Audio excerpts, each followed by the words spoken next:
बोल रहा है कि हमारा तकलीफ है इससे तो हम लोग छोड़ देंगे, ठीक ना।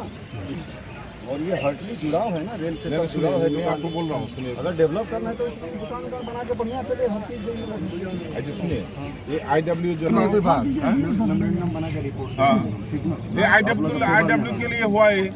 पब्लिक तो रेडी है तोड़ने के लिए, पब्लिक तो मना नहीं कर रहा, बस सिस्टमेटिक कीजिए।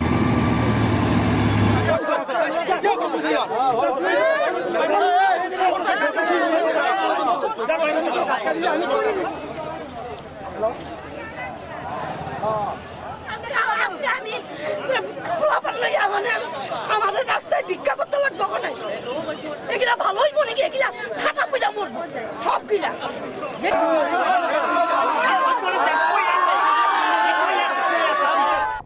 প্ৰথমতে আমাৰ আজি দুখৰ সময়ত নিউজ চেনেলে আহি আমাক এইটো যিটো কৰিছে, সহমৰ্মিতা আমাৰ লগত জগাইছে, তাৰ কাৰণে সাংবাদিক বন্ধুসকলক জয়তে ধন্যবাদ জনাইছোঁ।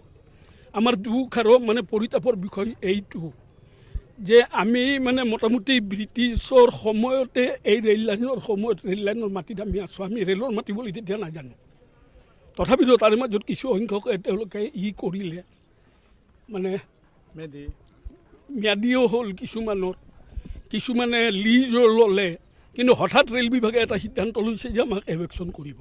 এতিয়া এভেকশ্যন কৰাৰ কাৰণে আমাৰ আপত্তি নাই, আমি অমৃত ভাৰত ষ্টেচনৰ আমি বিপক্ষত নহয়।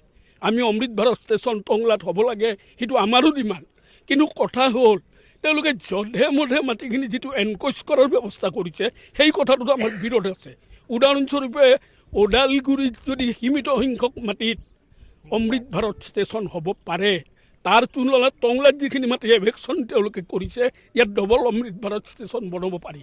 গতিকে আমি ভাৰত চৰকাৰক আমি আমাৰ মিডিয়াৰ জৰিয়তে এটা কথা জনাব বিচাৰিছোঁ, অসম চৰকাৰক আমি এই কথাটো জনাব বিচাৰোঁ যে তেখেতসকলে যিখন নক্সা বনাইছে, নক্সাখন নতুনকৈ সলনি কৰি আমাৰ মানুহখিনিক কেনেকৈ ছেফগাৰ্ড দিব পৰা যায়। তেওঁলোকে দোকান পাহাৰ দি যেনেকৈ বসবাস কৰিছে। ভাৰতবৰ্ষত তিনিটা কথা মানে অন্ন, বস্ত্ৰ আৰু বাসস্থান। আমাৰ যদি বাসস্থানে নাথাকে আমি থাকিম ক'ত? আমাৰ ল'ৰা ছোৱালী খাব কি? আমাৰ ল'ৰা ছোৱালী পঢ়িব ক'ত? এইখিনি মানুহ যদি এভেকশ্যন হ'ব লাগে হয়, ভাৰত চৰকাৰে যদি আমাক ব্যৱস্থা নকৰে আমি ক'লৈ যাম, কি কৰিম? ভাৰত চৰকাৰে এই কথাটো আমাক জনাওক।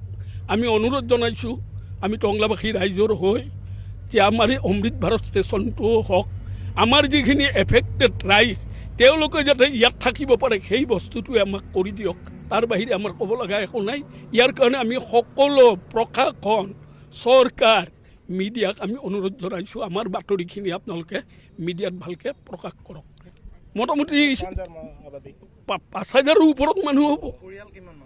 পৰিয়াল মোটামুটি ৩০০ পৰিয়াল হ'ব, 300 পৰিয়াল। আৰু এটা পাৰ্ট কৰিছে, এটা পাৰ্ট নকৰে, এইটোতো কথা নহয়। ৰেলে যদি এভেকশ্যন কৰিব লাগে, এটা পাৰ্ট ৰাখি দিছে, এটা পাৰ্ট কৰিছে, এইটো কেনে কথা? মানে টংলাৰ ৰেলৰ মাটিত 25% মানুহ আছে, তো আজি 25% মানুহ এফেক্টেড হ'ব। তেওঁলোকে যদি এফেক্টেড হৈ যাব ক'ত তেওঁলোকে? কাৰণ বিকল্প ব্যৱস্থা নাই, মানুহখিনি গৰীব মানুহ। তেওঁলোকে আজি এক টুকুৰা ক'ৰবাত মাটিখিনি যে বাসস্থান কৰিব সেই অৱস্থাটো নাই। কিবা কৰি যেন তেন পেটে খাই তেওঁলোক বাচি আছে। গতিকে আমাৰ বিনম্ৰ অনুৰোধ, এইখিনি কথা আমাক কৰাব লাগে। আৰু যিটো